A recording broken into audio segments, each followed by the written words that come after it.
Chapter 19, Standing on a High Post. Housekeeper Joe fell miserably to the ground, his face full of peach blossoms, spitting out a few pieces of broken jade, his entire body still in a semi-conscious state, looking at Fan Xian with fear and horror in his impotent eyes. Fan Xian said softly, "I really don't understand what you people are thinking. Do you really think I can't be bothered to beat you? It's as if you've forgotten your own identity. Perhaps a cultured master's family wouldn't lay a hand on an underling, but it's quite unfortunate that I hit you. Could it be that you'd hit back? So the beating is done, you can only be willing to accept it, only endure it, laugh, or go to cry to the old madam or Kyoto on your own. But don't enter the back garden in the future, I don't like to see you." After saying this, he dusted off his pants, turned around and went up the steps, whispered to the bench dumbfounded CC to go out, and left the Earl's other house. Behind him, the faces of the maids and subordinates involuntarily surfaced an expression of awe. No one could have imagined that this gentle and lovely boy also had such a violent side. This contrast shocked the hearts and minds of the crowd, so they felt extraordinarily terrifying. At this time, the old madam also came to the back garden, looking at the steward lying on the ground covering his face and calling for pain. Thinking of that child, the gaze cannot help but show a hint of meaningful smile. Last year, she drove the eldest maid out of the mansion, and today, she slapped butler Joe so hard that he couldn't recognize heaven and earth. The 12-year-old Fan Xian had finally succeeded in establishing himself in the Earl's mansion with a little bit of majesty. 10 miles west of Tanya Harbor, by the sea, was a treacherous area with dense reefs, where the sea wind swept the blue water towards this spot, then smashed it to pieces on the hard rocks, stirring up a large area of snowy foam. There was a very narrow pathway to the east that emerged and disappeared through the strange rocks, and Fan Xian stepped through it, turning his body around, his back to the direction of the sea, listening to the deafening sounds behind him, and looking up. In front of him was a steep cliff, a seaside peak born flat out of the sky, created by heaven and earth, and behind it were hundreds of miles of primeval forests and swamps, making it impossible to make a detour to reach the peak. If one wanted to get to the top of the peak, the only way was to climb up from this side of the cliff.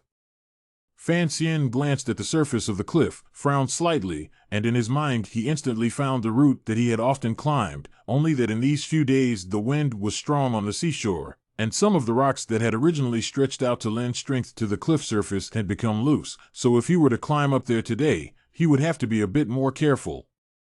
Behind him the waves pounded against the black reef, but there was no way to get past the relentless and indifferent barrier of those rocks, only sending some seawater into the shallows, making the gravel here seem much wetter than elsewhere.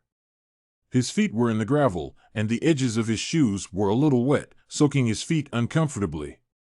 Taking off his shoes and placing them in a small, clean trap under the cliff, Fan Xian found some more dry, rough sand to rub on his palms and began to regulate the true qi in his body. After making preparations, his right hand steadily rested on an unobtrusive protrusion on the cliff, and with a slight force, his entire body, suspended in the air, lightly climbed upwards. His crawling speed is very fast. The whole human body or close to the cliff surface looks like some kind of good at rock climbing strange animals. Every time to explore the hand, feet, as well as every time to exert force all seem very smooth and free, simply do not feel very hard. Not long ago, his people have almost climbed to the top of the cliff. The surrounding sea breeze swirled around and ran to his side, blowing and dispersing his body because of the movement and bring out the heat and sweat, let him feel very comfortable.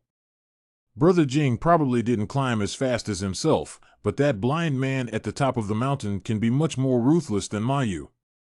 Fan Xian climbed while thinking about what had just happened in the garden of the mansion, always feeling that things were a bit strange, since that second mistress's beloved housekeeper had been honest for more than a year. Why was it that today he would be a bit out of his depth and give himself a chance? The sea breeze carries moisture, so the top of the exposed rocks are a little slippery. Fan Xian looked to reach the peak. His mind was a little relaxed, and thinking about those things at home, so he went a little bit out of his mind, and his right hand slipped, and he almost fell down. Seemingly thrilling, But Fan Xian did not panic much. His left hand was infused with his own body's overbearing true qi, and 3 fingers tightly pinched the corner of the stone that was the only one he could use for strength. His slightly trembling fingers seemed to be deeply embedded into the stone, firmly inescapable. A wooden stick reached down from above his head, signaling him to grab it. Fan Xian seemed to shun this wooden stick, not even looking at it. His body swung back, his toes stomped on the cliff face, and his entire body utilized the force to leap upwards, narrowly reaching the peak. Not concentrating enough is what gets people killed. At the edge of the cliff at the peak, a roughly closed 5 bamboo stood facing the sea breeze, his eyes covered with the black cloth as always. Fan Xian ignored him and sat down on his own knees, adjusting himself for a while before he stood up and told him what had happened in the Earl's farewell mansion today, as well as his own doubts, wanting to seek a definitive answer from 5 bamboo. 5 bamboo said indifferently, "Do you think that a slap of your own can make the housekeepers tighten up a bit?"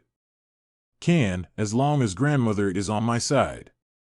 Fan Xian bowed his head and said, even though he hadn't used his true qi just now, the powerful strength that had been hidden in his teenage skinny body all these years was truly terrifying.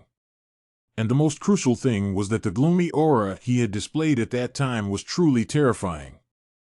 "That will do." Gajira didn't seem too keen on exploring this issue. "I'm just puzzled why the butler would cause trouble today. He has already been living with his tail between his legs for a year and a half in Tanyu Harbor, and in general, there's really no reason to reveal his true ugly face at this time, unless he feels that he's enduring a lot of hard work, and right away Tanyu is about to have something happen, and in his eyes, I no longer pose any danger to that little lord in Kyoto, so there's no need to deliberately curry favor with me." Fan Xian's self-deprecating smile surfaced on his boyish teenage face, looking incongruous. It was really strange to say the least. If Fei Jie still had a few hints of doubt and trepidation about Fan Xian's precociousness, then 5 bamboo was unconcerned about it, as if even if Fan Xian turned into an old tree demon, as long as he was still Fan Xian, 5 bamboo wouldn't have any reaction. Fan Xian thought to himself that it was probably because the other party was blind, and therefore couldn't see those looks he often unintentionally showed, the ones that shouldn't appear on a child's face. 5 bamboo suddenly said, "It's a small matter." Apparently he felt that Fan Xian's analysis just now seemed too solemn. "I guess that someone would come to kill me, and that's a trivial matter." Fan Xian chuckled. 5 bamboos replied indifferently, "Fei Jie and I have taught you so much. If you still can't deal with such a trivial matter, then something has gone terribly wrong." Fan Xian thought about this briefly and recognized this fact, understanding that Uncle 5 Bamboo would not be handling this time on his behalf. "Begin." "Yes." A long time later, in a remote spot above the cliff, Fan Xian, naked and pathetic, moaned, "Over there, again." The words had just drifted out of the cliff, when a wooden stick came from the sky for no reason at all, ruthlessly knocking on his back with a muffled thud.